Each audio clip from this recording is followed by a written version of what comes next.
अकोले तालुक्यातील कोतुळ गावचे एक भूमिपुत्र, पत्रकार, लेखक, दिग्दर्शक आणि निर्माता निरंजन देशमुख यांनी ग्रामीण शेतकरी कुटुंबातील मुलांच्या विवाह संदर्भातील समस्या, सामाजिक वास्तव आणि ग्रामीण जीवनावर आधारित तयार केलेल्या नवरदेव या चित्रपटाच्या 78व्या शोचं उद्घाटन कुंभेफळ येथे उत्साहपूर्ण वातावरणात संपन्न झालंय।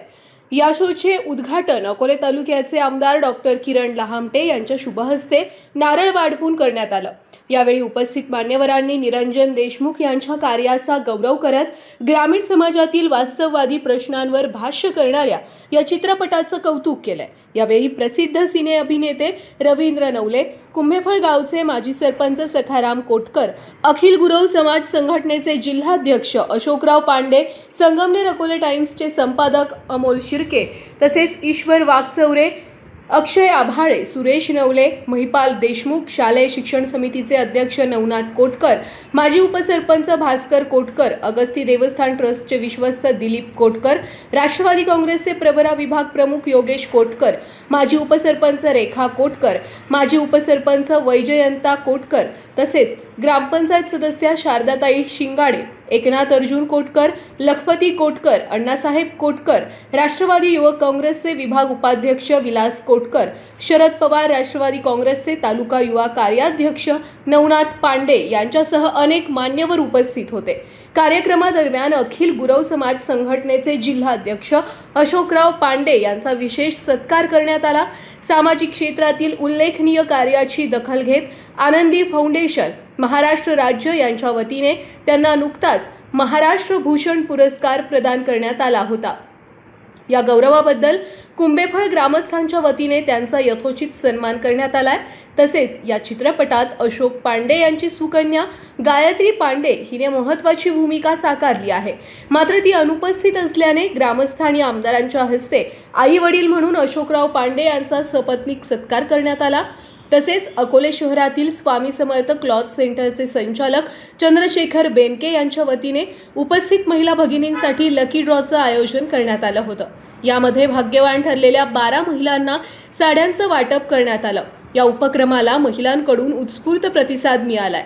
अकोले तालुक्यातील भूमिपुत्र, पत्रकार निरंजन देशमुख यांनी आपल्या लेखणीमधून आणि दिग्दर्शनातून ग्रामीण भागातील वास्तव समस्यांना वाचा फोडण्याचा प्रयत्न केलाय। नवरदेव या चित्रपटाद्वारे शेतकरी कुटुंबातील तरुणांच्या विवाहासमोरील अडचणी, सामाजिक परिस्थिती आणि ग्रामीण जीवनाचे वास्तव हे प्रभावीपणे मांडण्यात आले आहे। त्यामुळे या चित्रपटाला राज्यभरातून चांगला प्रतिसाद मिळत असून 78व्या शो पर्यंतचा प्रवास हा अकोले तालुक्यासाठी अभिमानास्पद असल्याचं मत उपस्थित मान्यवरांनी व्यक्त केलंय। कार्यक्रमाला महिला भगिनींसह ग्रामस्थांनी मोठ्या संख्येने उपस्थिती लावली। संपूर्ण कार्यक्रम उत्साहपूर्ण वातावरणात पार पडला। कार्यक्रमाचं सूत्रसंचालन RS कोटकर सर यांनी केलंय।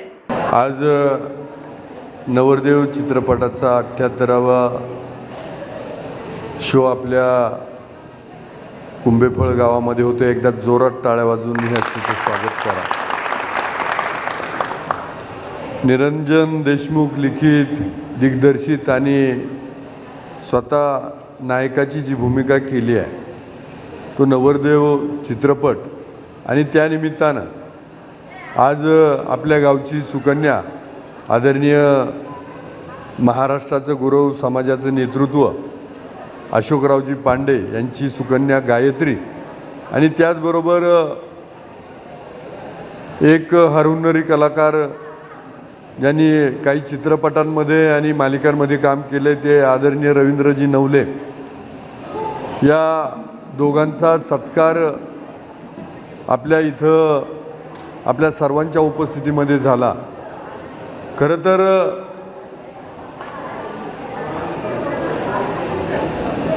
हा चित्रपट तुम्हाला सगळ्यांना माहीत असावं म्हणून अकोल्यातल्या महिला भगिनी वराड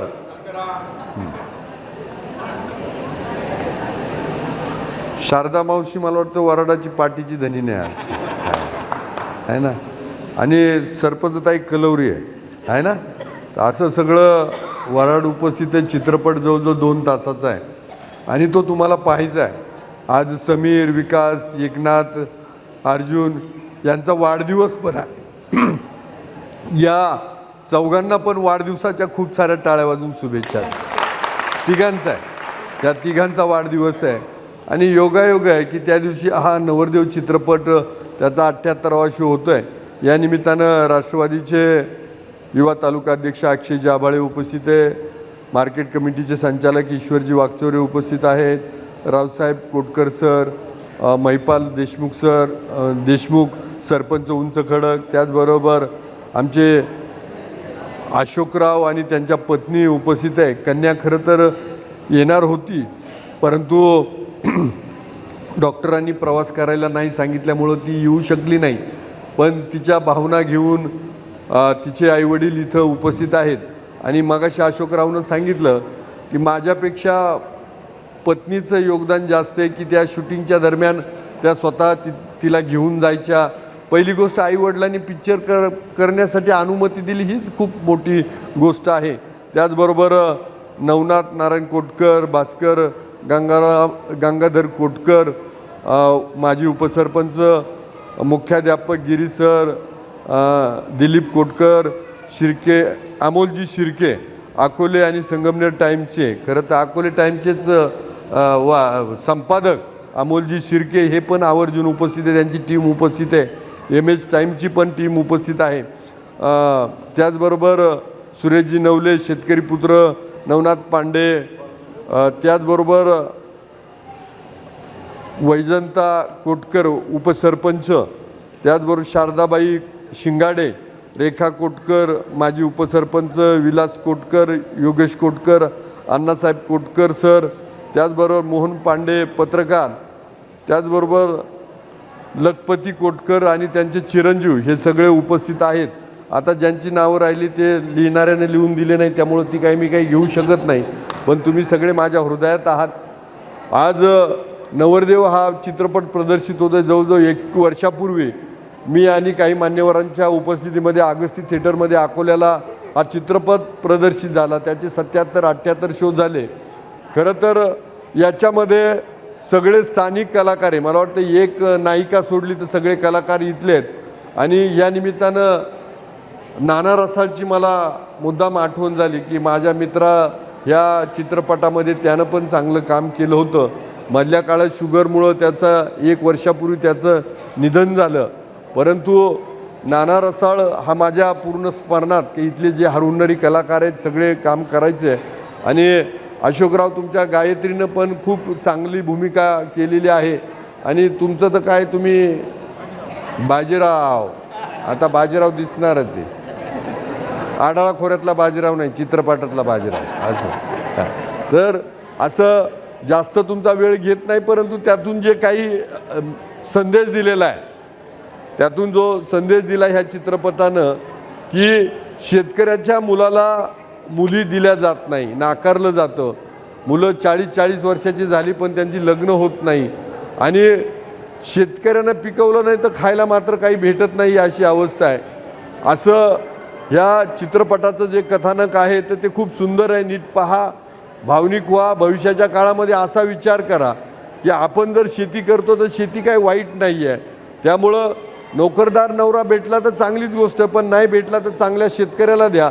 फक्त काय की मुलगी देताना नवरदेव निर्व्यसनी असला पाहिजे. मुलगी देताना नवरदेव फालतू नसला पाहिजे. नाहीतर बऱ्याच वेळा काय होतं, आपण नोकरदारांना मुली देतो आणि तुम्हाला हुंडाबळीच्या घटना, आता पुण्याची एवढी मोठी घटना झाली होती, मोठ्या उद्योगपतीला पोरगी दिली आणि पुण्यामध्ये जी घटना झाली का बाप मुलीला नवरदेव छळायचा, ननंदा छळायच्या, घरातल्या छळायच्या, जा स्कॉर्पिओ आण, जा गाडी आण, जा फॉर्च्युनर आण. त्या पोरीनं शेवटी आत्महत्या केली. तर मला वाटतं ह्या घटना सगळ्या आपल्या डोळ्यासमोरच्या आहेत. त्यामुळं या चित्रपटातून खूप चांगलं पाहण्यासारखं आहे. मगाशी निरंजन म्हटला की कुंडली पाहू नका, खरोखर कुंडली पाहू नका, परंतु ह्या गतिमान जगामध्ये मुलांचे आणि मुलींचे रक्त मात्र तपासून घेतलं पाहिजे. कारण कधी कधी काय होतं, मुलीची काही चूक नसते आणि मुलगा जर HIV पॉझिटिव्ह असेल तर सगळा संसार बर्बाद होतो. हेपॅटायटिस B नावाचा एक आजार आहे, तो बऱ्याच वेळा श्वासातून पण होतो. जर समजा मुलाला हेपॅटायटिस B आहे किंवा मुलीला हेपॅटायटिस B आहे तर त्याचा संसार पुढचा खराब होतो. रक्तगटाचा विषय तर एक गटाच्या मुली आपण नाडी परीक्षण म्हणायचो, तर ह्या डॉक्टरांच्या सल्ल्यानं तुम्हाला जर तुमच्या मुलामुलींचे संसार चांगले व्हावेत असं वाटतं तर रक्ताच्या मात्र तपासण्या केल्या पाहिजे. अधिकचा वेळ घेत नाही. जेवणं करून आले का सगळे? जेवणं करून आले ना?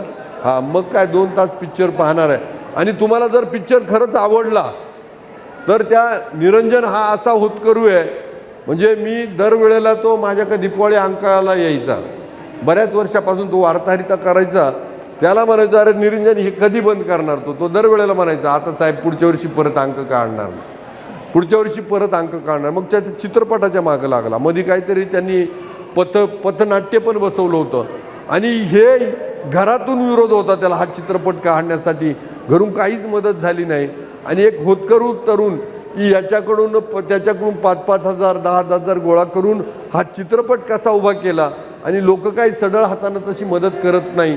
आणि म्हणून जर तुम्हाला चित्रपट आवडला तर नक्की शेवटला जाताना तुम्हाला जे काही वाटेल ती निरंजनला मदत करा.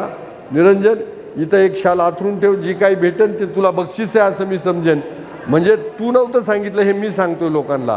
आणि हो, आणि त्याला परत जर हे कथानक जर तुम्हाला आवडलं तर पुढचा पिक्चर करण्यासाठी त्याला मदत होईल. परत एकदा ह्या नवरदेव चित्रपटासाठी सर्व कलाकारांसाठी शुभेच्छा देतो. आणि गावकरी माझ्या माय भगिनी एवढ्या मोठ्या प्रमाणात उपस्थित राहिले, तुमचे पण आभार मानतो आणि थांबतो. जय हिंद, जय महाराष्ट्र. धन्यवाद. साई दृष्टी नेत्रसेवा चष्माघर अकोले शहरातील सर्व अत्याधुनिक सुविधा उपलब्ध असलेले एकमेव अद्ययावत शोरूम म्हणजेच साई दृष्टी नेत्रसेवा चष्माघर.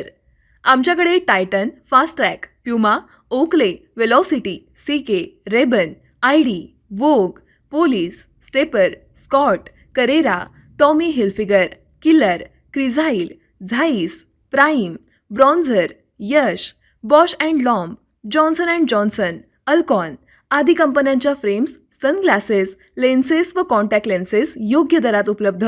तसेच टायटन कंपनी लेन्सेसचे एकमेव अधिकृत विक्रेते. आता अकोल्यात प्रथमच ऑटो मशीनद्वारे चष्म्याची रोबोटिक फिटिंग. प्रोग्रेसिव्ह चष्म्यासाठी डोळ्यांचे व चष्म्याचे अचूक मोजमाप करण्यासाठी जाईस कंपनीचे सॉफ्टवेअर असलेला ॲपल कंपनीचा टॅब. तज्ज्ञ ऑप्टोमेट्रिस्टकडून कॉम्प्युटरद्वारे डोळ्यांची मोफत तपासणी, डोळ्यांची मायक्रोस्कोपिक तपासणी, काच बिंदूचे अचूक निदान करण्यासाठी डिजिटल टोनोपेनद्वारे डोळ्यांचे इंट्राऑक्युलर प्रेशर मोजणे, पॅकीमीटरद्वारे बुबुळाची जाडी मोजणे, कॉन्टॅक्ट लेन्सेसच्या अचूकतेसाठी कॅरेटोमीटरद्वारे बुबुळाचं मोजमाप करणे आदी अत्याधुनिक सुविधा उपलब्ध असलेले अकोले शहरातील एकमेव चष्माघर. आपल्या अनमोल डोळ्यांच्या समस्येसाठी बिर्ला आय हॉस्पिटल नाशिक यांच्या माध्यमातून तज्ज्ञ डॉक्टर दर गुरुवारी सकाळी 10:30 ते 3:30 पर्यंत साई दृष्टी नेत्रसेवा चष्माघर इथे उपलब्ध राहतील. आमचा पत्ता साई दृष्टी नेत्रसेवा चष्माघर, अकोले बसस्थानकाच्या मागील बाजूस, जय महाराष्ट्र हॉटेलच्या पाठीमागे, अकोले, तालुका अकोले, जिल्हा अहमदनगर. संपर्क 91 36 52 93 93.